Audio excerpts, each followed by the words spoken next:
ఈరోజు దేవుని వాగ్దానము.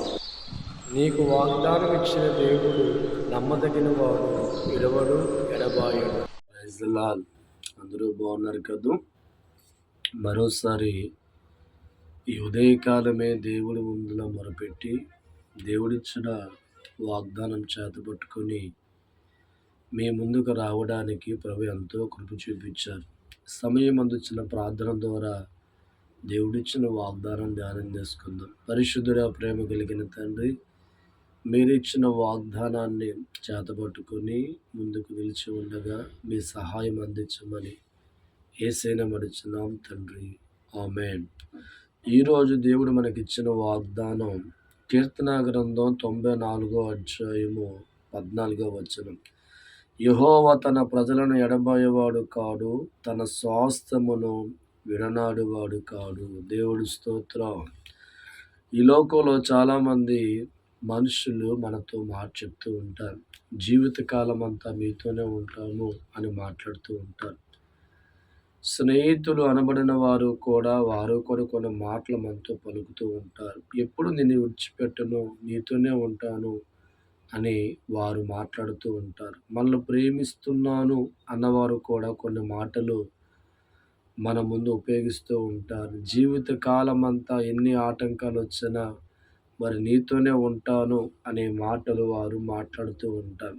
నా ప్రియమైన దైవజనమా, మనుషులు ఎన్నోసార్లు మీతో ఉంటాము, మీతో నడుస్తాము, జీవితకాలం అంతా మీతోనే ఉంటాము, చావైనా రేవైనా మీతోనే ఉంటామని అనేక సందర్భాల్లో వారు మాట్లాడుతూ ఉంటారు. కానీ వారి అవకాశాన్ని బట్టి, వారి సందర్భాన్ని బట్టి వారు పక్కన పెట్టి విడిచిపెట్టి వెళ్ళిపోతూ ఉంటారు. కానీ దేవుడు ఒక వాగ్దానం గమనిస్తూ ఉంటే ఆయన అంటున్నాడు, తన ప్రజలను ఎడబాయువాడు కాడు, తన స్వాస్థ్యమును విడనాడువాడు కాడు. దేవుడి స్తోత్రం. దేవుడు ఎప్పుడూ కూడా మనిషి జీవితాన్ని విడిచిపెట్టడండి. మనిషే దేవుణ్ణి విడిచిపెట్టి పారిపోతూ ఉంటారు. ఈనాడు కూడా దేవుడు మానవుని విడిచిపెట్టాలని కోరుకోలేదు, కానీ ఆయన మనుషులతో ఉండాలని కోరుకున్న దేవుడు. మనుషులతో కలిసి ఉండాలని కోరుకునే దేవుడు. కానీ మనుషులే దేవుణ్ణి విడిచిపెట్టి వెళ్ళిపోయేవారు చాలామంది కనబడుతూ ఉన్నారు. ప్రారంభ దినాల్లో యేసుక్రీస్తు ప్రభువారికి 70 మంది శిష్యులు ఆయన్ని వెంబడించేవారుగా ఉండేవారు. ఆయనతో నడిచేవారుగా ఉండేవారు. కానీ కాలక్రమేపణ గమనిస్తూ ఉంటే దైవజనమా, 70 మంది శిష్యులు ఉండవలసిన మరి యేసుక్రీస్తు ఉండవలసిన మనుషులు 51 మంది శిష్యులు విడిచిపెట్టి వెళ్ళిపోయారు. వారు కూడా చాలా సందర్భాల్లో జీవితకాలం అంతా మీతోనే ఉంటాము ప్రభువా అని పలికిన వారే, యేసుక్రీస్తుతో కొంతకాలం నడిచిన వారే. కానీ చివరికి వారు యేసుక్రీస్తుని వదిలిపెట్టి వెళ్ళిపోయారు. కానీ దేవుడు ఒక వాగ్దానం గమనిస్తూ ఉంటే, మనం దేవుడితో ఉండాలి అని కోరుకున్నంత కాలం కూడా ఏ దినము కూడా దేవుడు మనల్ని విడిచిపెట్టకుండా మనతో అనుకున్న దేవుడే.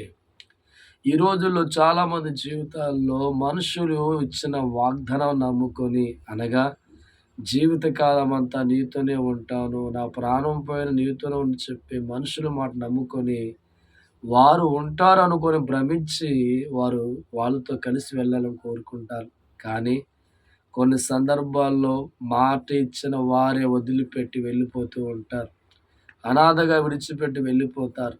కానీ దేవుడు ఎప్పుడూ కూడా మాట ఇచ్చి అనాథగా విడిచిపెట్టి వెళ్ళే దేవుడు కాదు. నీవు దేవుల్లో కరెక్ట్గా ఉన్న వ్యక్తివైతే, దేవుడి మార్గంలో కరెక్ట్గా ఉన్న వ్యక్తివైతే, దేవుడితో ఉండాలని కోరిక నీకుంటే, దేవుడి చెయ్యి గట్టిగా పట్టుకునే వ్యక్తివైతే, దేవుడిస్తున్న వాగ్దానం ఎన్నడూ తన ప్రజలను విడిచిపెట్టేవాడు కాదు. ఎన్నడూ కూడా తన స్వాస్థ్యమని విడిచిపెట్టేవాడు కాదు. స్వాస్థ్యం అని అర్థమేంటి తెలుసా? ఆస్తి. దేవుడు నిన్ను ఆస్తిగా భావించాడు దైవజనమా, తన సొత్తైన ప్రజలుగా భావించాడు. ఈరోజు నీ జీవితంలో కూడా అనేకులు నీకు ఇచ్చిన మాట నమ్ముకొని వారు నేను ఎప్పుడు విడిచిపెట్టను, ఎల్లకాలం నీతోనే ఉంటాను అని ఎన్నో మాటలు చెప్పిన వారు మాట ఎదురు చూస్తూ బ్రతుకుతున్నప్పుడు నిన్ను విడిచిపెట్టి వెళ్ళిపోయారా? నిన్ను అనాథగా మార్చి వెళ్ళిపోయారా? నిన్ను ఒంటరివారిగా చేసి వెళ్ళిపోయారా? అయితే దేవుడు నీకు వాగ్దానం ఇస్తున్నాడు. నువ్వు దేవుడితో ఉండాలని కోరుకునే మనస్సు కలిగిన వాడిగా నీ జీవితాన్ని మార్చుకొని ఉంటే దేవుడు అంటున్నాడు, ఎన్నడూ కూడా నిన్ను విడిచిపెట్టి ఉండను. లేని సమయ కాంస అభిషేక్ మారా, ఎన్నడూ నిన్ను విడిచిపెట్టి ఉండను అని దేవుడు వాగ్దానం చేస్తున్నారు. దేవుడు ఒక్కడేనండి మనిషితో శాశ్వత కాలం ఉన్నవాడు. అందరూ విడిచిపెడతారు. ఈరోజు నీ జీవితంలో కలిమి ఉన్నప్పుడు, ధనము కలిగి ఉన్నప్పుడు, రూ. 4 కలిగి ఉన్నప్పుడు అందరూ కూడా జీవితకాలం అంతా నీతోనే ఉంటానని మాట్లాడిన మనుష్యులు, ఒకవేళ నువ్వు పేదవాడిగా ఉంటే, ఒకవేళ నువ్వు బాధల్లో ఉంటే, ఒకవేళ నువ్వు కష్టాల్లో ఉంటే, వీళ్ళందరూ కూడా నిన్ను విడిచిపెట్టి వెళ్ళిపోతారు. ఎవరు నీకు సహకారులుగా ఉండరు. ఆనాడు చెప్పిన మనుషులు నీకు దూరం వెళ్ళిపోతారేమో గానీ, దేవుడిస్తున్న వాగ్దానం ఎన్నడూ నిన్ను విడిచిపెట్టును. ఎన్నడూ నిన్ను విడిచి ఉండను. దేవుల్లో నువ్వు ఉండాలి అనుకుంటే, దేవుళ్ళు బ్రతకాలనుకుంటే, నిన్ను విడవకుండా నీతో ఉన్న ఒక దేవుడు ఉన్నాడు. ఆయన పేరు యేసయ్య. ఆయన నీతో ఉన్నాడని గమనించు దైవజనమా. దేవుడు నీకు వాగ్దానం చేస్తున్నాడు. ఎన్నడూ నిన్ను విడవకుండా, ఎడబాయకుండా ఉన్న దేవుడిగా నేనున్నానని దేవుడు మాట్లాడుతున్నాడు. ఆయన నీతో ఉండాలని కోరుకుంటున్నాడు. నీతో దేవుడు ఉన్నవాడిగా ఆలోచన చేస్తూ ఉన్నాడు. అయితే దేవుడిచ్చిన వాగ్దానం చేతబట్టుకొని, నేను నాది కాదని, నన్ను అందరూ విడిచిపెట్టిన నా దేవుడు విడిచిపెట్టని నమ్మి నాతో పాటు ఏకీభవించి ప్రార్థిస్తావా? కళ్ళు మూసుకొని ప్రార్థన చేసుకుందాం. పరిశుద్ధుడా, ప్రేమ కలిగిన తండ్రి, మీకు వందనాలు. ఈరోజు ఇస్తున్న వాగ్దానం బట్టి వందనాలు. నిజమే ప్రభువా, ఎంతోమంది మా జీవితాల్లో ఎన్నో వాగ్దానాలు, చివరి వరకు నీతో ఉంటాను, కడ వరకు నీతో ఉంటానని చెప్పి ఎన్నో మాటలు మాతో మాట్లాడి వారికున్న సందర్భాన్ని బట్టి విడిచిపెట్టి వెళ్ళిపోతారేమో. కానీ ప్రభువా, నీ మాటలు మాకు చెప్తున్నావు తండ్రి.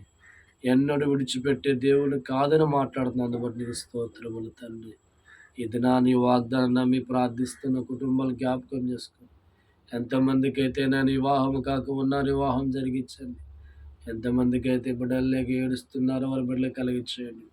ఎంతమంది ప్రభా అప్పుల బాధలతో ఉన్నారో విడుదల దయచేయండి. ఎంతమంది ప్రభా వారి సమస్యలతో ఇబ్బందులతో ఉన్నారో వారి సమస్యలు కొట్టివేయండి. ఎంతమంది ప్రభా నాయన వారి జీవితాల్లో మరి ఇదిగో నాయన మరి అన్ని విషయాల్లో కూడా జయం కలిగించేయండి. పాడి పంట వ్యవసాయం ఉద్యోగం మోటార్ ఫీల్డ్ ప్రతి కార్యక్రమంలో ఆస్వాదించండి.